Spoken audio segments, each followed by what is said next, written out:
부활주의를 맞아서 오늘 함께 나눌 말씀의 주제는 예수님의 부활하심과 예수님의 부활이 신자의 삶에 직접적으로 어떠한 영향을 미치는지 함께 살펴보려고 합니다.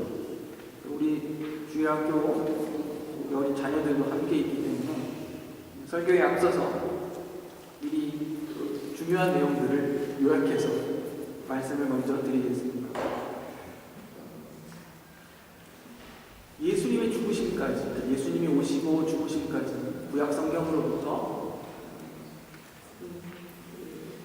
예수님의 어떤 죽으심을 향하여서 계속 달려오죠. 그것이 역사의 어떤 정점일 수 있습니다. 그런데 그 정점, 죽으시고 부활하시는 그 사건을 정점으로 다시 그 미래, 종말을 향해서 갈 때에 이 부활은 어떤 그 구속 사건에 있어서 가장 정점이자 또한 미래를 바라볼 때 출발점입니다. 쉽게 말씀을 드리려고 해도 더 어려워졌습니다. 부활이 쉽게 말씀드리면 신자의 삶의 시작이라는 거죠. 예수님의 그 생명의 부활이 신자의 삶에 있어서 출발점이 되어야 한다. 예수님의 그 부활 사건 자체가 하나님의 계시의 말씀이죠. 하나님의 뜻을 알리는 그 계시의 말씀. 이것을 통해서 우리가 어떠한 자로서 그 예수님의 부활에 부름받았는지, 예수님과 함께 죽고 예수와 함께 다시 살았다. 이것이 신자입니다. 하나님을 믿는 자. 성경이 얘기할 때 예수님과 함께 죽고 다시 살아서 새 생명을 누리는 자가 신자다. 이렇게 이야기합니다. 이 새 생명을 누리는 자가 그러면 앞으로 어떻게 살아야 되는가? 그것이 우리의 늘 관심이어야 한다는 것입니다. 이 부활은 우리 역사에 굉장히 중요한 영향을 미치고 있습니다. 어떤 의미에서냐면 인류의 역사와 문화는 늘 발전하고 승승장구하고 꽃피고 지속적으로 전진나갈 것 같이 보이지만 우리가 성경을 통하여 하나님의 관점으로 보았을 때는 그 역사와 문화는 하나님의 진노의 대상으로서 결국에는 심판받고 멸망할 것이다. 이렇게 우리는 보고 있는 것입니다. 이러한 차원에서 예수님의 부활은 소망을 우리에게 주고 있습니다. 예수님께서 사망의 권세를 이기고 부활하신 그 첫 번째 열매가 되셨다는 것은 모두 죽음의 그 권세와 하나님의 심판과 멸망을 맞이할 수밖에 없는 모든 인류와 세상에 있어서 참으로 생명의 소식이고 소망이다. 이것입니다. 오늘 우리가 함께 그 말씀을 통해서 보면 우리가 부활에 대하여 잘 알고 있는 것 같지만 잘 모르는 것들이 참 많습니다. 보면 예수님께서 첫 번째 부활의 열매로서 다시 사셨습니다. 그리고 그 다음에 어떤 일이 일어나냐면 그리스도께서 다시 오실 때에 그에게 속한 우리와 같은 하나님의 성도들이 다시 살아날 것이다. 이렇게 말합니다. 그리고 나서 세 번째 그 다음 나중은 저가 모든 정사와 모든 권세와 능력을 다 멸하시고 그리스도께서 그 모든 세상의 정사와 권세와 능력을 멸하시고 그 나라를 하나님 아버지께 바치시게 될 것이다. 이렇게 이야기하고 있습니다. 그래서 모든 원수를 발 아래 둘 때까지 불갑을 왕으로 타실 것이다. 이야기합니다. 이것을 다시 한번 풀어서 설명하면 예수님께서 통치하시는 그 은혜의 왕국이 있습니다. 우리가 그것을 살아가고 있습니다. 지금 그것은 충만하고 영광스럽고 그러한 충만하고 영광스러운 그러한 나라이지만 하지만 무한하고 영원한 것이 아니랍니다. 예수께서 오셔서 그 믿는 자들을 다시 부활하게 하시고 그 모든 이 땅의 권세와 능력과 그죠? 부활하시고 하나님께 그 모든 영광을 돌리실 그때가 마지막이기 때문입니다. 그래서 일정한 시기에 도달하면 그것을 통틀어 다 하나님 아버지께 바치시고 왕으로서 예수님의 그 거룩한 위치가 거기서 마치 하나님과 같은 그러한 위치로서 존재하실 것이다 이야기합니다.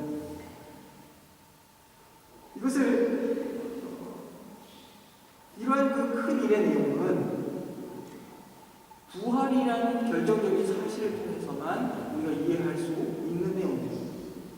또다시 말씀을 드리면 예수님의 부활의 그 영광이 우리에게 입혀지되 우리가 다같이 그리스도의 영광스러운 몸과 같은 몸을 입는다 이 말입니다.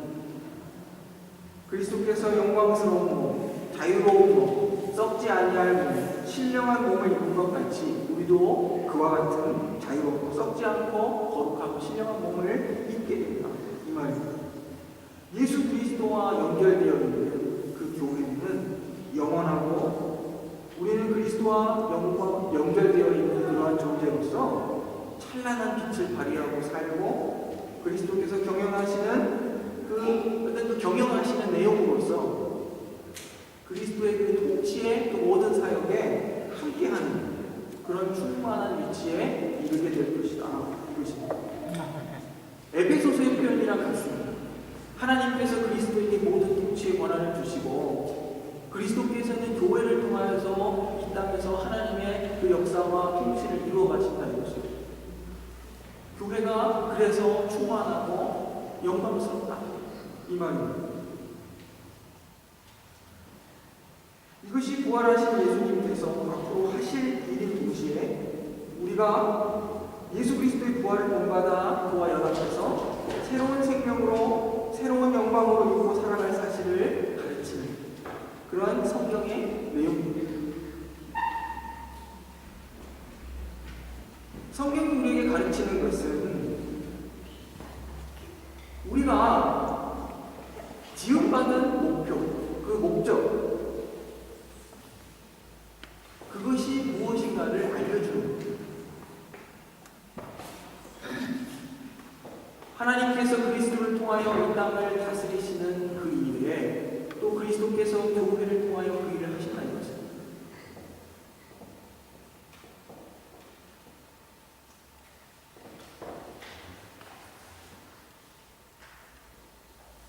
이 일을 위해서 이 땅에서 어떤 일이 이루어졌는가 우리는 질문할 수 있어야 됩니다.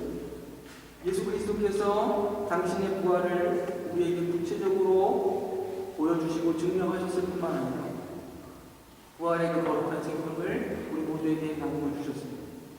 베드로전서 1장 3절로 4절 말씀에 이러한 기록이 있습니다.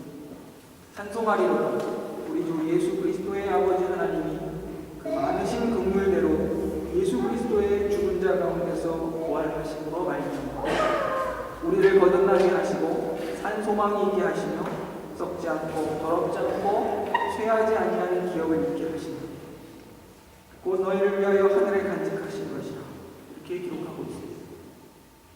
우리에게 새 생명을 주셨다 이야기합니다. 하늘에 있는 기업을 주셨다. 이 기업은 썩지 않고 쇠하지 않고 더럽지 않은 유산으로서 우리에게 주어진 것입니다. 예수 그리스도의 부활이 우리에게 새로운 생명을 주셨다는 사실에 토대가 된다 이것입니다. 그래서 예수 그리스도의 부활하신 이 사실은 지금 우리의 삶에 작용하고 있습니다.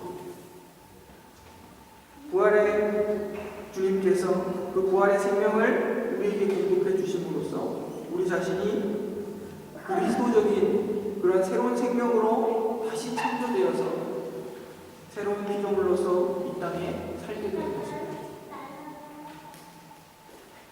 예수님께서 그의 거룩한 생명을 우리에게 주시며 부활하신 예수 그리스도의 영광을 그 영광스러운 사실을 향해서 전진하고 또 그것을 지어가는 어떤 건설적인 작용을 우리에게 하신다 이 말입니다. 요한복음 3장 16절 우리가 잘 아는 말씀입니다. 하나님이 세상을 이처럼 사랑하사 독생자를 주셨으니 이는 저를 믿는 자마다 멸망치 않고 영생을 얻게 하려 하십니다. 이 영원한 생명은 우리가 그리스도와 연결되어 있을 때 공급받는 것입니다. 우리는 영생이라 하면 그저 물리적으로 죽지 않고 오래 사는 것에 대하여 생각합니다. 그런데 거꾸로 우리가 영원하신 하나님, 우리는 죽을 수밖에 없는 유한한 존재이지만 영원하신 하나님께 붙어 있을 때에 우리는 그 영원함, 이렇게 생각해보면 그 영원한 생명에 대한 이해가 좀 더 달라집니다. 우리가 예수 그리스도와 붙어 있기 때문에 그 영원한 생명을 공급받는 것입니다. 먼저 그리스도의 생명을 우리에게 공급하시고 그 다음에는 그리스도의 영이 우리 안에 거하여 우리의 성품을 그리스도의 것답게 바꾸어 가십니다. 성령께서 우리에게 끊임없이 역사하시므로 우리가 일생을 걸어가는 동안에 우리 전 인격이 그리스도의 생명을 받은 존재답게 아름다운 사람들로서 차례차례 바뀌어져 가고 자라가게 되는 것입니다. 겉사람은 날로 부패해가지만 우리의 속사람이 날로 새로워져서 마침내 그리스도의 그 영광의 위치에 도달하는 그때까지 거룩하신 성령의 역사와 그리스도의 역사가 그 성도의 그 안에서 지속적으로 계속된다 이 말입니다. 그래서 다시 요약하면 성도에게 필요한 것은 하나님의 말씀입니다. 하나님이 어떠한 분이신가, 그리고 그 하나님께서 예수 그리스도를 통하여서 자신의 뜻을 어떻게 알리셨는가, 그의 죽음과 부활을 통해서 보여준 일, 특별히 오늘 우리가 나눈 말씀 속에서는 부활을 시작으로 해서 그 종말에 이르기까지 실질적으로 예수 그리스도가 그 모든 세상의 권세와 정세와 능력을 하나님께 바치고 온전히 통치하시는 그때까지 부름받은 그 부활의 생명에 동참하여 부름받게 된 자들이 어떻게 이 땅 가운데 사는가, 어떻게 성령의 도우심을 입고 사는가, 그것을 아는 것이 중요합니다. 이 땅에 살며 이처럼 우리가 그리스도를 드러내며 삽니다. 그리스도와 연결되어 있기 때문에 그로부터 공급받는 영원한 생명이 우리로 하여금 그리스도의 자태를 드러내게 하고 또 성령께서 우리를 도우셔서 하나님의 백성답게 행하고 또 자라가도록 인도하신다는 것입니다. 그렇게 살다가 우리가 하나님께서 우리의 영혼을 도우시면 잠정적으로 그리스도의 품인 낙원에 이르게 됩니다. 근데 이 임시로 이루는 낙원은 일시적인 어떤 잠정적인 어떤 곳입니다. 예수께서 다시 오셔서 모든 악을 심판하시는 날에 옛 땅을 다 없이 하시고 새 하늘과 새 땅을 지으시는 그때에 우리는 호연히 그리스도께서 이루신 그 몸과 같은 영광의 몸을 입게 될 것입니다. 그때 비로소 영원 무궁한 거룩한 나라가 확연히 우리 가운데 통일된 모습으로 그리스도의 통치의 그 다스리심 아래 보여지게 명확하게 서서 보여지게 될 것이다 이것입니다. 이러한 기대를 가지고 이제는 다시 우리의 삶으로 돌아와서 이 땅에서 성도가 어떻게 사는가, 우리는 성령의 인도와 가르치심, 그 보호하심 속에서 살아갑니다. 그것으로 인하여서 목적하는 바는 우리가 그리스도의 거룩한 성품과 그 그리스도의 거룩한 지혜 가운데 차츰차츰 들어가는 그것입니다. 날로 새롭게 깨닫고 또 새롭게 생각하고 새로운 것을 조금씩 더 발견하고 보게 되는 것입니다. 하나님의 나라의 그 영광스러운 자태를 발견하고 보는 것입니다. 우리의 목표는 이 영광이 극치에 이르러서 그리스도의 영광의 몸과 방불한 그 영광의 몸을 입는 그 시간까지 그렇게 나아가는 것.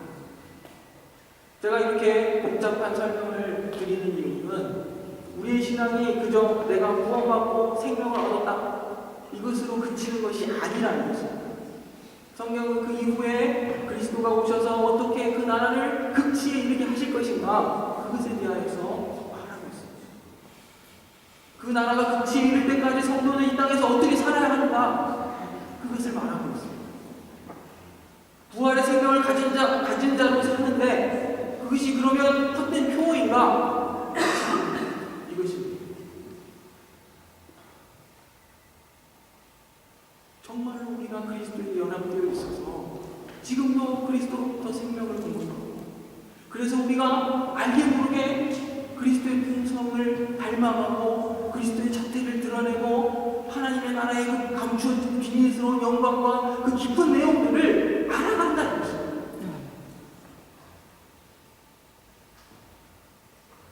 이러한 말씀들을 함께 나누지만 제가 제 자신을 봐도 어울리지 않을 때가 많습니다. 이렇게 형편없고 이렇게 무능하고 참 답답하고 무지하고 이러한 자에게 어떻게 하나님께서 이러한 약속을 주시는가? 우리 아이들만으로 이야기하면 예수님께서 다스리는데 그 다스리는 일이 나를 불렀다 이겁니다. 교회를 통해서 예수님의 통치가 나타난다면 눈을 짚고 찾아도 보이지 않는데 나타납니다.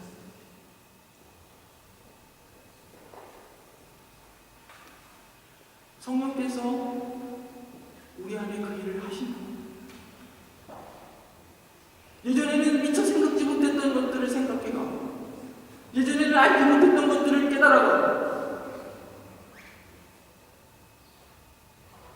예전에는 보지 못했던 것들을 본다는 거죠. 그렇게 우리가 잘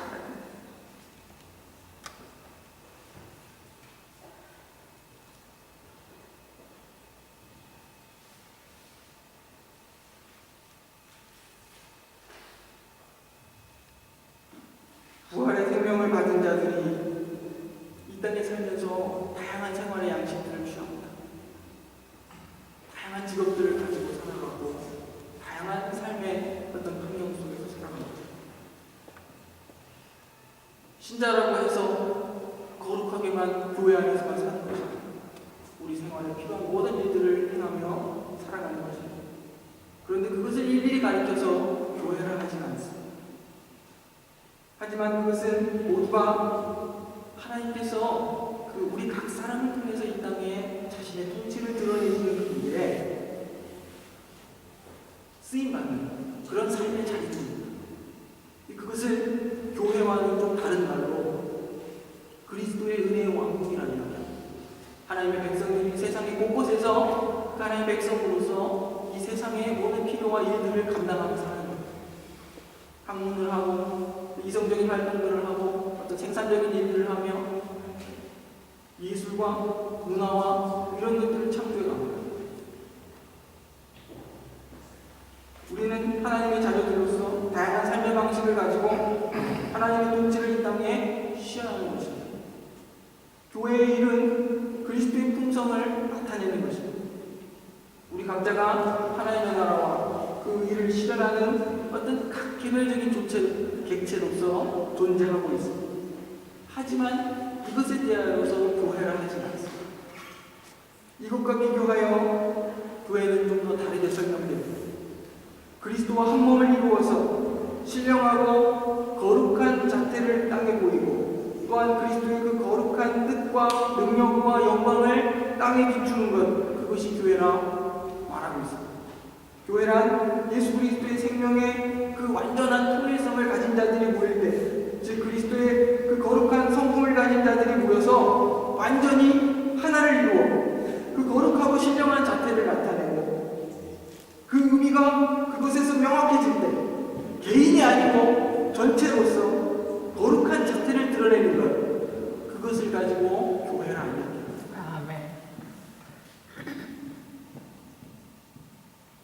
교회의 본질적인 사명은 어떤 사회를 변형시키거나 개량하거나 어떤 새로운 질서를 도입하거나 어떤 사회 사업들을 하거나 이런 것들이 아닙니다.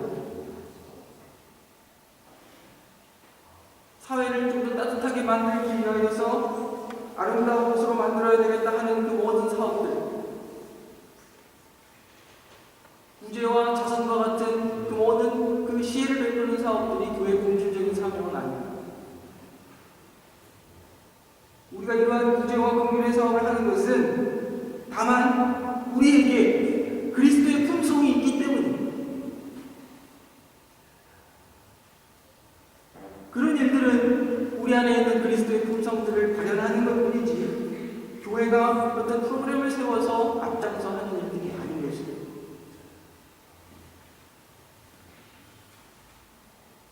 성경은 여전히 너희 착한 일을 모든 사람에게 하라 합니다.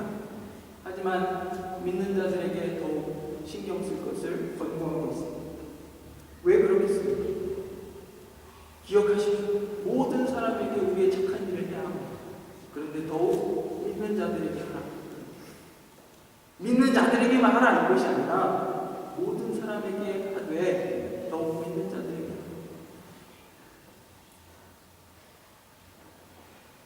왜 그렇겠습니까? 이 땅에 그리스도의 나라가 어그러짐 없이 잘 서서 그래서 잘 전진해 나아가도록 하기 위해서 그리스도의 교회가 좀 더 활발하게 작용할 수 있는 그 터를 자꾸 마련하기 위해서 믿는 자들에게 더 은혜를 베풀라 이렇게 말하는 것입니다. 부활의 생명을 가진 자들은 하나님께서 자신을 이 땅에 두신 목적을 잘 아는 겁니다. 그리스도께서 오셔서 세상을 심판하시고 모든 정사와 권세와 능력을 하나님께 바치실 때에 그리스도의 통치 아래 우리 역시 그 하나님의 그 통치의 대리자들로서 그리스도의 풍성을 나타내고 하나님 나라의 영광스러운 자태를 드러내는 자들로 사는 것, 그것이 우리 자신의 궁극적인 생애 목적임을 아는 것입니다. 우리 개개인이 세상에서 그 그리스도의 은혜의 왕국에 속한 자들로 각자 다양한 그 삶의 영역 가운데 세상의 문화를 건설하고 기여하고 살아가지만 그리스도의 그 통치의 영광과 온전함은 교회를 통해 이루어진다는 사실을 우리가 분명히 알고 있어야 합니다. 그래서 교회의 그 역할과 사명을 잘 이루어 사는데 우리의 모든 역정을 부어야 합니다. 하지만 성도는 세상과 관계를 끊고 사는 것이 아닙니다.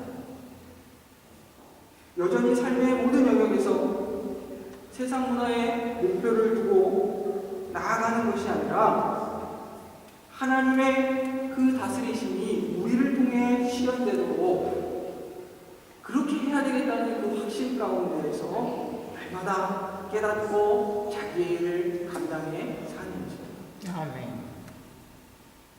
그러나 언제나 성경은 강조하기를 교회가 중심입니다. 교회에서 왜 교회가 중심이겠습니까? 우리 주일학교 학생들 잘 들어야 됩니다. 학교에서도 예수님을 배울 수도 있고 어디 다른 단체에 가서도 예수님을 배울 수 있습니다. 그래서 예수님 뜻대로 살아갈 수도 있습니다. 하지만 정말 하나님의 뜻을 알고 배울 수 있는 곳은 교회입니다. 교회에서 예배를 드림으로 하나님을 배우고 우리가 누구인지를 배우는 겁니다. 우리가 어떻게 영광스러운 하나님의 나라를 이루고 살 것인가를 배우는 겁니다. 이것은 대단히 다른 일입니다.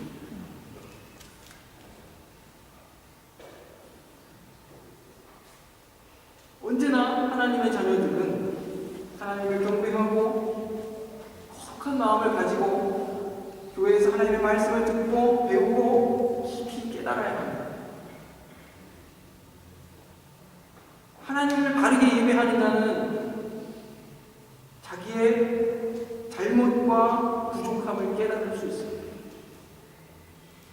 이러한 과정 속에서 그러한 자는 점점 거룩한 인격을 이루어가는 것입니다. 이러한 거룩한 인격과 아름다운 품성은 이제는 자신에게 일상적인 삶 속에서 영향을 미치는 것입니다.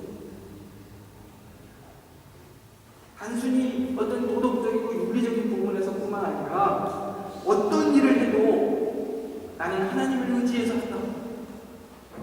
그리고 그 일을 맡기신 이가 하나님이시다. 이러한 믿음을 가지고 자기의 인생과 자기에게 맡겨진 일들을 감당한다 이것입니다.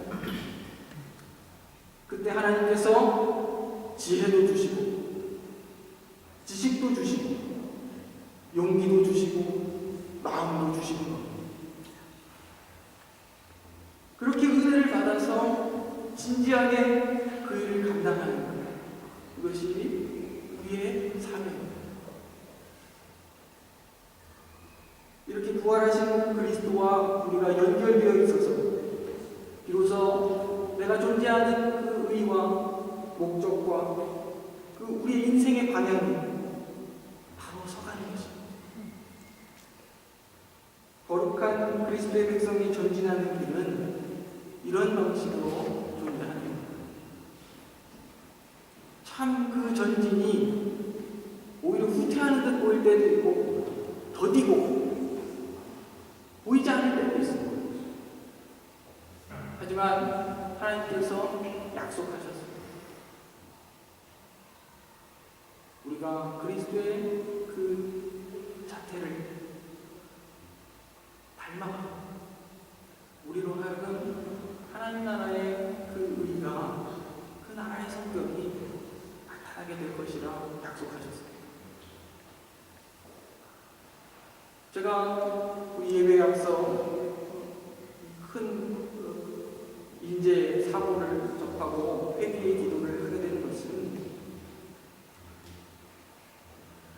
우리의 책임이 어디에 있냐면 굉장히 오늘은 추상적으로 이야기를 전했지만 우리가 참으로 하나님 나라의 백성답게 생각하고 이 땅 가운데 살고 그것으로 영향을 잘 미쳤다면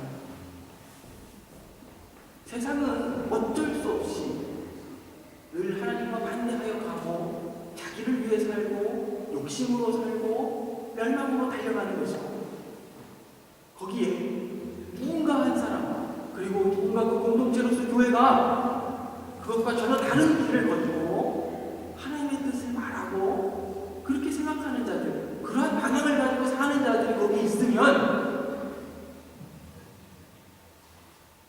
그렇게 무자비하게 아무런 제동장치 없이 달려가는 자동차처럼 흘러가지 않는다는 것입니다. 저와 여러분은 우리가 누구인지를 안다 말하면서도 여전히 세상 눈치 보고 세상에 비유 맞춰 살기를 원하고 욕심 가지고 살아온 거 부인할 수 없습니다. 우리가 겨우 마음을 쓸어내리는 것은 무엇입니까? 내 자식이 아닌가?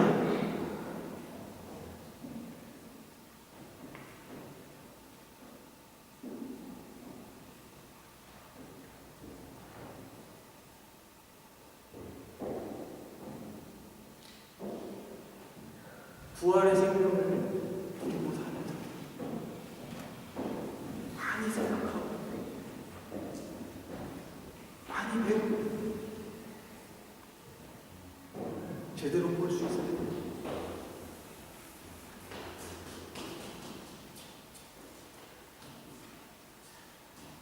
우리 중앙교회가 이렇듯 하나님을 알고 자기 자신을 배우는 일에 지치지 않고 그 일들을 잘 감당할 수 있는 복된 교회가 되기를 간절히 바랍니다. 기도하겠습니다.